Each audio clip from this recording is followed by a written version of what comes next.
રામ, કેમ છો બધા મજામાં? હવે ભાઈ આજ જો અહીંયા બેઠા ઓલપા સૂર્ય ભગવાને કિરણું કાઢી હવે અહીંયા સહીઓ આવે છે અને બીજા નંબરમાં અહીંયા બેઠો એનું હેતુ છે કે ભાઈ એલોવેરા, આ એલોવેરા જે છે તો આને કુંવાર પાટું કે કુંવારનું લાબરું કે અલગ અલગ બધા કહેતા હોય, પણ આ જે સ્કિનમાં એટલે બહેનોને તો ખબર જ હોય કે ભાઈ આ બહુ કામનું વસ્તુ છે. પછી આયુર્વેદિકમાં આના ઘણા ફાયદા છે અને ઘણા રોગની દવા થાય છે. પછી એટલે એલોવેરા એટલે ભાઈ જે તમે કહો કે ભાઈ આયુર્વેદમાં તો ફર્સ્ટ નંબરનું કહેવાય. આનાથી ઘણા દર્દ ને ઘણી વસ્તુ બનતી હોય છે, પણ એલોવેરાનું એટલે કે ભાઈ આ તમે કુંવારના લાબરાનું બને ત્યાં સુધી લગભગ ફૂલ નહીં જોયું હોય. અને આપણે આ જ્યાં આવ્યા ત્યારથી અહીંયા એક જરો છે ભણ્યા છે, પણ લગભગ 70-75 એલોવેરાના આ રીતના રોપા છે, પણ એમાં બને ત્યાં સુધી ફૂલ કોકને જ આવે. તો એલોવેરાના ફૂલ તમે કોઈએ જોયા ન હોય તો આ તમને એ બતાવવાના છે કે ભાઈ જો એના ફૂલ બે છે અને ફૂલ કેવા હોય. એટલે ભાઈ આ એલોવેરામાં ભાઈ નવું કહેવાય એટલા છોડ છે, આમાં એક જ છોડમાં આપણે ફૂલ ઉગ્યા છે. અને ભાઈ આ જોઈએ કહો તમે આ એલોવેરાના ફૂલ જુઓ, આ અમુકને જ આ રીતે થાય. બાકી એલોવેરાના નકર આપણે જો ઓલી બાજુ છે, પણ કોઈને નકર તો આખા બધા ઘેરામાં ન આવી જાય, પણ કોક જ છોડ એવો હોય કે એને ફૂલ આ રીતના આવે. આ એલોવેરાના ભાઈ ફૂલ છે. અને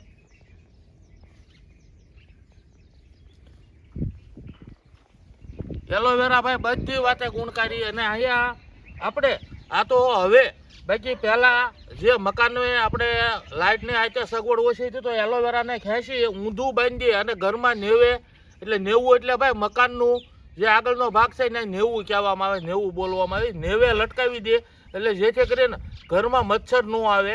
આ ત્યાં સુધીનું કામ કરે. અને ભાઈ પહેલાંના તો દવાના ઘણા ફાયદા છે, પણ આપણને અમુક ખબર હોય અમુક ન હોય, એટલે એમાં આપણે ભાઈ ડિટેલમાં જાજુ ન કહીએ. પણ હવે તમને આ જે ઝાડ છે અને આ છોડ છે તો આ છોડ કઈ રીતનો છે ને કેવું છે એ તમને બતાવી, એટલે ભાઈ જાણકારી મળે.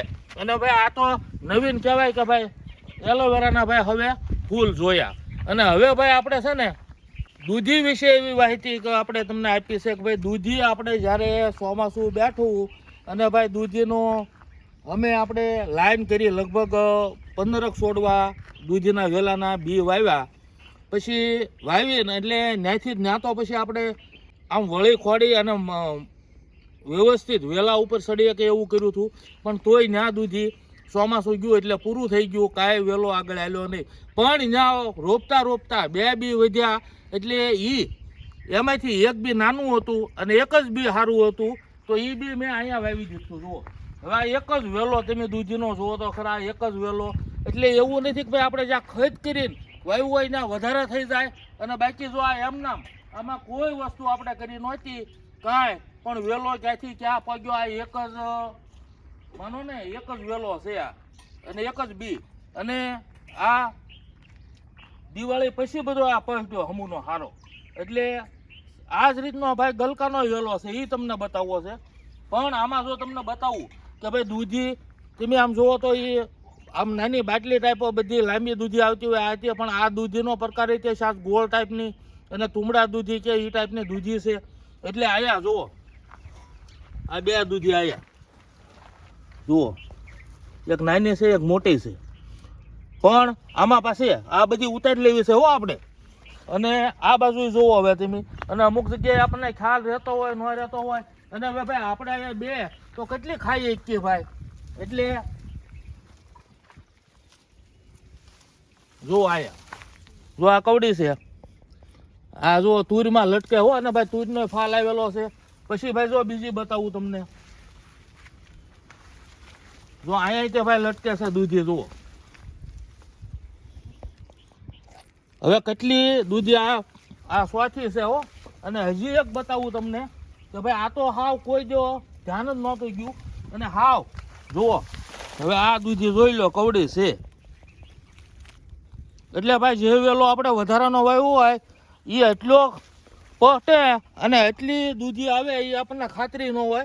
એટલે આ છે ને કુદરતી નિર્માણ આપણે અમથા કહીએ કે ભાઈ જે તમે ખર્ચ કરીને કરતા હોય એટલું ન થાય. અને આ એમના વેલો વાવ્યો એટલે એટલું બધું હાઈ ક્લાસ રિઝલ્ટ છે અને કેવી સરસ દૂધી. અને આનું ભાઈ અમે શાક ખાધું એટલે શાકમાં તો આમ કોઈ ખામી જ નહીં. અને દૂધી વસ્તુ એવી છે કે હરેક જે દવાખાના હોય સંસ્થા હોય અમુક આ તે તો ત્યાં દૂધીનું શાક એક ટાઈમ બનતું જ હોય. દૂધીને સણાની દાળ હોય, દૂધીને બટાટા હોય, પણ દૂધીનું બને ત્યાં સુધી દવાખાનામાં અને એવી સંસ્થાઓમાં વધારે, કારણ કે દૂધી જે છે એ બધાય કરતાં આ જે બકાલું છે તો એમાં ગુણકારી વધારે છે. દૂધીનું તેલય આવતું હોય એટલે દૂધી ખાવામાં સારી. પણ અમુકને જે વસ્તુ ખાવામાં બેસ્ટ છે, શરીર માટે બહુ સારું છે, એ ભાવે માણસોને ઓછી. પણ દૂધી હકીકતમાં ખાવી જોવે અને દૂધી ગુણકારી બહુ.